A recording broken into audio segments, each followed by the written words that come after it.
देश के एक चर्चित व्यक्ति ने मुझसे कहा कि आपके क्षेत्र और जाति के आधार पर आप बीजेपी के समर्थक लगते हैं। एक दूसरे विद्वान ने कहा कि आप माननीय मुख्यमंत्री नीतीश कुमार जी के समर्थक लगते हैं। तीसरे ने कहा कि इनकी लेखनी से यह आरजेडी के कट्टर समर्थक लगते हैं। चौथे ने कहा ये कांग्रेस की तर्ज पर आपसी सौहार्द की बात करते हैं। पांचवें विद्वान व्यक्ति ने कहा कि आप विकास वैभव जी का जिक्र खूब करते हैं, क्या वो राजनीति में आएंगे या आप उनको ज्यादा समर्थन करते हैं?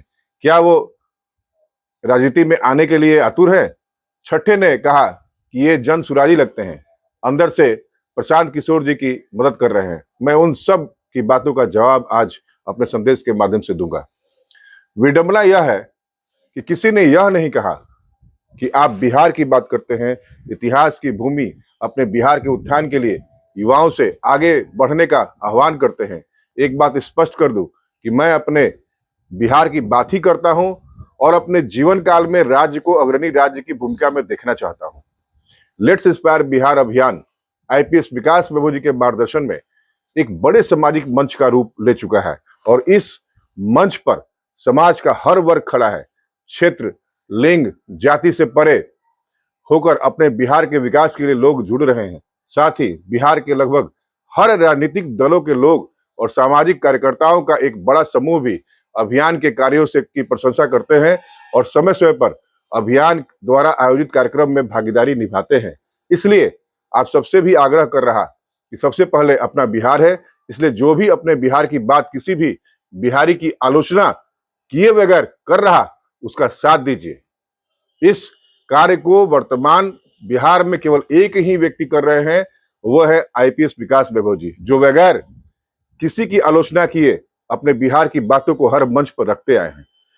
बिहार आज जिन समस्याओं से जूझ रहा है वे केवल स्थानीय नहीं है, बल्कि वैश्विक स्तर पर प्रतिस्पर्धा के युग में उसे पिछड़ेपन की ओर ढकेल रही है। लेकिन समाधान भी संभव है। बिहार फिर से उठ सकता है। बिहार में संसाधन है, श्रम बल है, प्रतिभा है, परंतु दिशा की आवश्यकता है। The problems that Bihar is grappling with today are not merely local. They are pursuing the state further behind in an era of global competition. However, solutions are possible. Bihar can rise again. The state has resources, a strong labor force, and immense talent. But what it truly needs is the right direction. नमस्कार मित्रों, बहनों, महान बिहार के सम्मानित नागरिकों, मैं राहुल कुमार सिंह, मुख्य समन्वयक लेट्स इंस्पायर बिहार अभियान। आज के मेरे संदेश का शीर्षक है बिहार गौरवशाली अतीत से उज्जवल भविष्य की ओर। बिहार एक नाम मात्र उच्चारण से ही बुद्ध की करुणा, चाणक्य की नीति, अशोक की अहिंसा और नालंदा की विद्या का स्मरण हो जाता है। यह वह भूमि है जहां सभ्यता ने विचारों का मार्ग प्रशस्त किया, जहां से राष्ट्र निर्माण की नींव पड़ी। किंतु वही बिहार आज अपने गौरवशाली अतीत के विपरीत विकास की दौड़ में भारत के अन्य राज्यों से भी पीछे नजर आता है।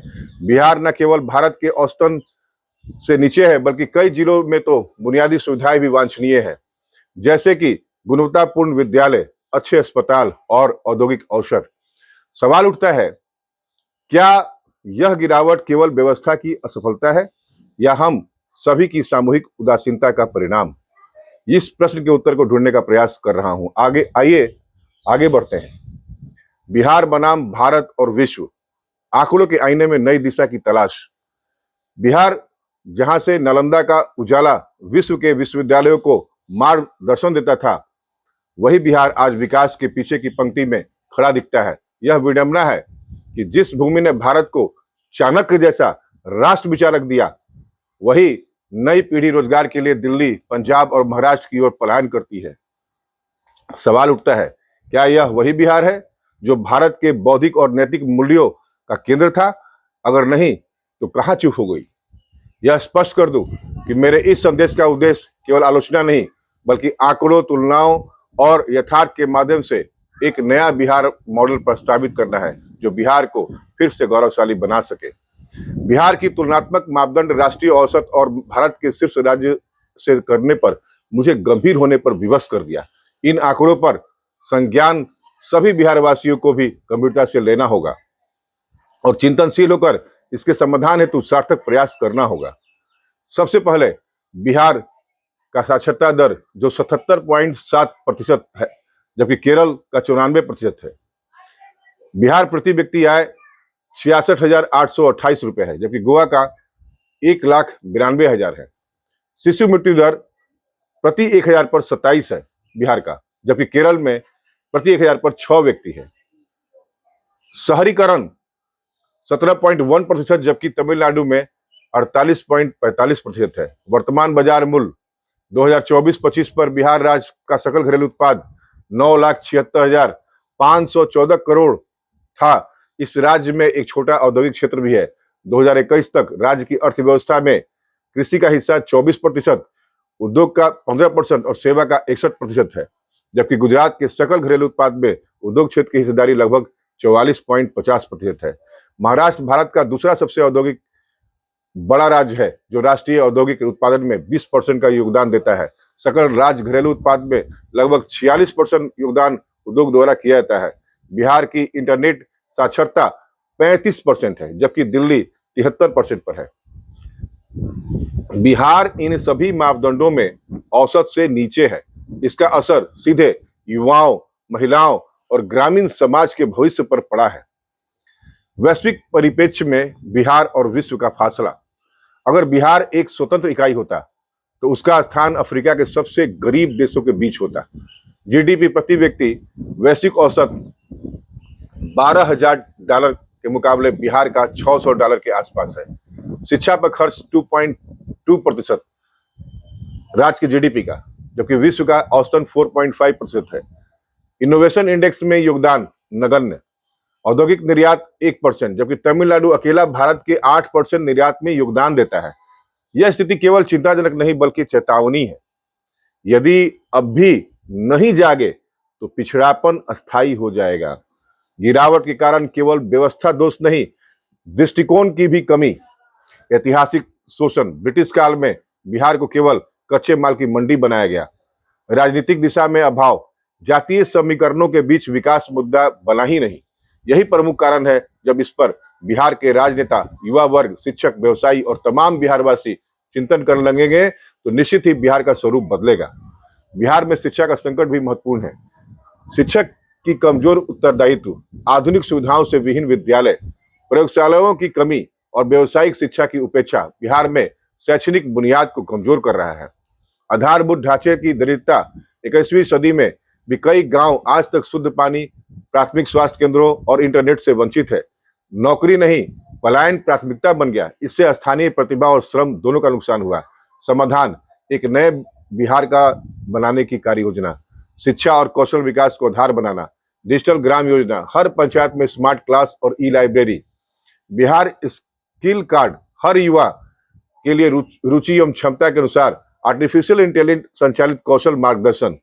आईटीआई और पॉलिटेक्निक की संख्या और गुणवत्ता में तीव्र सुधार करना चाहिए। कृषि से उद्योग की ओर ग्रामीण अर्थव्यवस्था का कायाकल्प होना चाहिए। एग्री प्रोसेसिंग हब, पूर्णिया में मखाना प्रोसेसिंग, दरभंगा में आम लीची का प्रोसेसिंग क्लस्टर बनाना चाहिए। किसानों को एफपीओ और ई कॉमर्स से जोड़ना हो चाहिए। जैविक कृषि को जीआई टैग के माध्यम से ब्रांड बनाना चाहिए। शहरीकरण और रोजगार सृजन पर ध्यान देना केंद्रित करना चाहिए। नई औद्योगिक टाउनशिप, पटना गया रोड, भागलपुर बेल्ट और भोजपुर बक्सर औद्योगिक कॉरिडोर बनाने पर जोर देना चाहिए। एमएसएमई को 5 साल तक टैक्स छूट और 0% ब्याज लोन।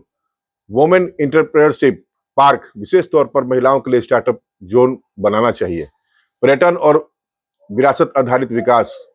स्पिरिचुअल सर्किट, बोध गया, राजगीर, नालंदा, वैशाली को एशियन देशों से जोड़ना चाहिए। हेरिटेज टूरिज्म वॉक, हर जिले में एक आधुनिक सांस्कृतिक केंद्र विकसित किया जाए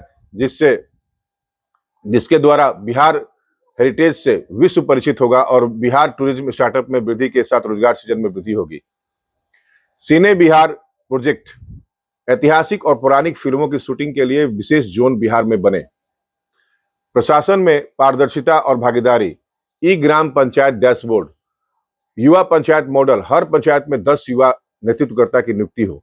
बिहार रिपोर्ट कार्ड, आम जनता के फीडबैक पर आधारित वार्षिक विकास समीक्षा होनी चाहिए। बिहार की तस्वीर भारत और विश्व के संदर्भ में, क्या अब समय नहीं कि हम विकास की नई राह चुने? बिहार एक ऐसा राज्य जो भारत की सभ्यता और संस्कृति का शिखर रहा है। यहाँ बुद्ध ने शांति का मार्ग दिखाया, चाणक्य ने नीति की नींव रखी और नालंदा ने विश्व को ज्ञान प्रकाश दिया। लेकिन आज वही बिहार शिक्षा, स्वास्थ्य, रोजगार और आय के हर महत्वपूर्ण पैमाने पर देश के अंतिम पायदानों पर आता है। प्रश्न उठता है, आखिर क्यों? आज यदि हम भारत के अग्रणी राज्यों जैसे केरल, गुजरात, तमिलनाडु या महाराष्ट्र से तुलना करें तो पाएंगे कि बिहार लगभग हर सूचकांक में पीछे है। स्वास्थ्य सेवाएं, शहरीकरण, डिजिटल बुनियादी ढांचे और हर क्षेत्र में बिहार को एक लंबा सफर तय करना है। वैश्विक स्तर पर देखें तो यह अंतर और भी स्पष्ट हो जाता है, जहां विश्व की औसत जीडीपी प्रति व्यक्ति $12,000 के करीब है, जो कि बिहार का $600 से भी नीचे है। शिक्षा और स्वास्थ्य पर राज्य खर्च भी वैश्विक औसत से काफी कम है। तकनीकी और नवाचार के मामले में बिहार लगभग अनुपस्थित है। लेकिन इस आलोचना के पीछे लक्ष्य केवल आंकड़ों की निंदा करना नहीं, बल्कि विकास का एक नया मार्ग प्रशस्त करना है। बिहार के पिछड़ेपन के पीछे ऐतिहासिक और राजनीतिक कारण रहे हैं। औपनिवेशिक दोहन, राजनीतिक अस्थिरता, जातीय ध्रुवीकरण और योजनागत उपेक्षा। लेकिन अब समय आ गया है कि हम अपने सिर्फ इतिहास को दोष न दें, बल्कि अपने वर्तमान को पुनर्भाषित करें। समाधान निश्चित हो सकता है, बस सभी को सकारात्मक होकर एक मंच पर आना होगा। शिक्षा और कौशल को केंद्र बनाएं, डिजिटल शिक्षा को गांव गांव तक पहुंचाना, स्थानीय विश्वविद्यालयों में नवाचार केंद्र और उद्यमिता पाठ्यक्रम शुरू करना, पलायन नहीं स्वरोजगार की प्रवृत्ति, स्टार्टअप बिहार मिशन जैसी पहले होनी चाहिए जो युवाओं को जोखिम लेने और रोजगार देने के लिए प्रेरित करें। कृषि आधारित उद्योग, बिहार के विशिष्ट उत्पाद जैसे मखाना, लीची, सिल्क आदि को ग्लोबल ब्रांड बनाने की जरूरत है। कृषि आधारित एमएसएमई क्लस्टर बनाना समय की मांग है। पर्यटन और संस्कृति को जोड़े जिससे विकास होगा।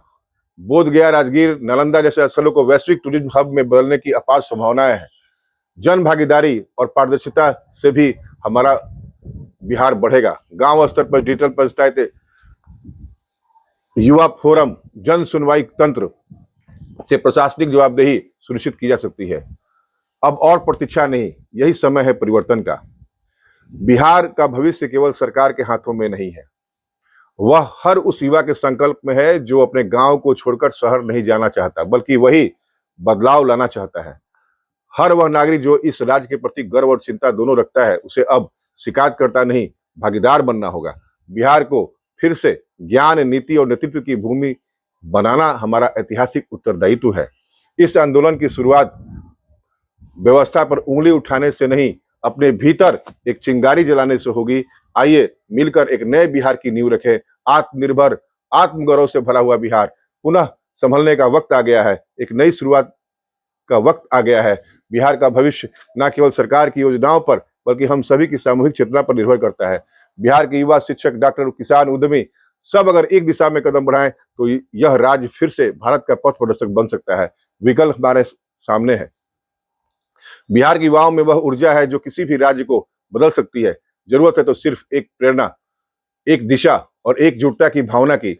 जब तक हम सिर्फ चुनावी नारों और जातिगत समीकरणों में उलझे रहेंगे, तब तक विकास एक सपना ही बना रहेगा। अब समय आ गया है बिहार आत्मगौरव की पुनः प्राप्ति करे, ज्ञान, उद्यम और समावेशिता के साथ।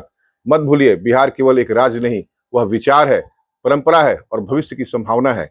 अब समय है इस संभावना को एक सशक्त और स्वाभिमानी बिहार में बदलने का। आइए अपने बिहार के भविष्य को संवारते हैं, मिलकर एक खुशहाल बिहार का निर्माण करते हैं, मिलकर अपने बिहार को प्रेरित करते हैं। जय हिंद, जय बिहार, जय मातृभूमि। Let's inspire Bihar.